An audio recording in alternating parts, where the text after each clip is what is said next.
Netflix is releasing a remake of Alfred Hitchcock's classic 1940 Oscar winner, Rebecca. Is this new movie any good? Should you watch it? Let's review it and analyze it as we always do, coming up next.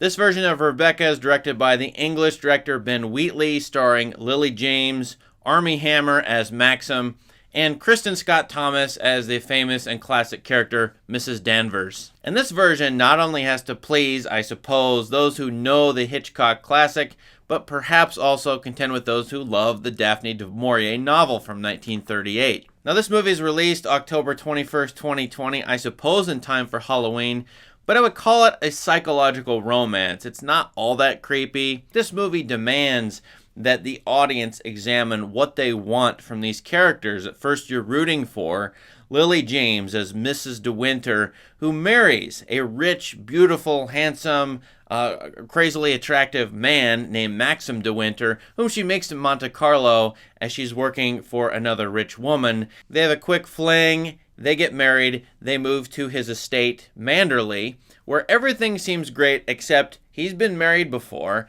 to a woman named Rebecca, who he won't talk about, who is a mystery. Also, there's this servant named Mrs. Danvers, who seems cold and mysterious. What is she up to? And most of this movie, you're rooting for Mrs. De Winter, the heroine, to figure out the problems here, figure out the mysteries, overcome this sort of imposter syndrome and the replacement syndrome that she's going through. She can't live up to Rebecca, the former wife of Maxim, and everyone seems to love Rebecca or to have loved her. As well, there are memories of Rebecca all over the place. It's basically all anyone ever talks about in this movie.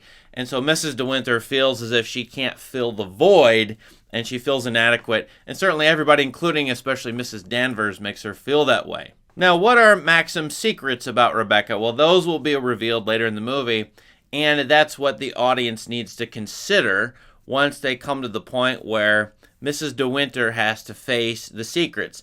I won't spoil them, but it's only to say that this movie, as the Rebecca story from the novel and the Hitchcock movie has as well, has a trick in which if you're still rooting for the main characters by the end of the movie, you haven't thought much about what's actually happened in the movie, and you need to reconsider what you want for these characters, whether you really want them to be together or not, whether you really even like these characters or not by the end. Now this version is, I would say, mostly well done. I think my wife and I liked it, sort of.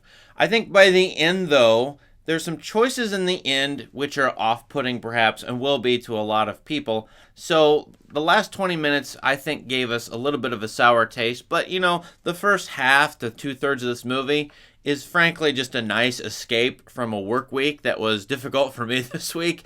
So to see these characters in a Monte Carlo setting, to see them in Manderley, this grand estate, even though it's a little dark and mysterious, I think it's a sort of pseudo-vacation or vacation for the mind, let's put it that way.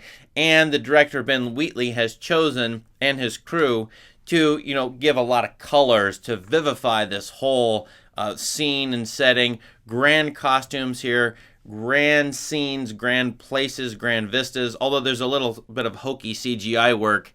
The color scheme is great, and that helps it differentiate itself from the Hitchcock classic, which obviously is black and white. Here there are so many colors, a huge color palette, and from shot to shot they can be very different depending on where the camera is within the estate or outside it. So I think this movie is a feast for the eyes. I didn't notice the music that much, but I think it was decent or pretty good.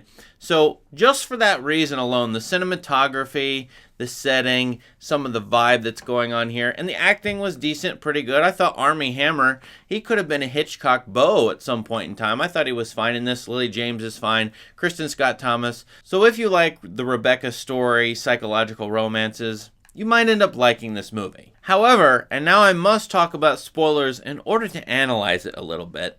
However, I didn't get the hint or the winks from this movie that Maxim, as we know from the story, is a murderer, that Mrs. De Winter, when she learns about his murder of his wife Rebecca, should reconsider who he is and where she is and her relationship with him.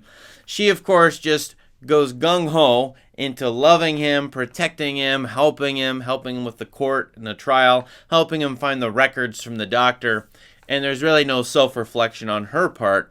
But I didn't get the sense that the movie was winking at us to say, you, the audience, should reconsider what these characters are doing. From reading interviews with Ben Wheatley, I think he knows that we should do that, but perhaps the movie is too subtle with that, and perhaps the movie doesn't even say it at all. Now, I might have missed something in the dream sequences. There are 3 or 4 montage dream sequences, pretty interesting, pretty well done, where that could have happened. And yet I really wanted a few parts of this movie, maybe a few shots, maybe the final scene, to sort of say to me, you know, you shouldn't have been rooting for these characters the whole time. There was something wrong here. There's some kind of moral, ethical problem that you, as the viewer, your wants are all screwed up, they're messed up, and you should reconsider them. Although I'm wishing this were better, I did find it to be a reasonable escape at the end of a week. I really enjoyed looking at this movie, most of it at least, and so for that reason, I'm going to give it 3 stars out of 5.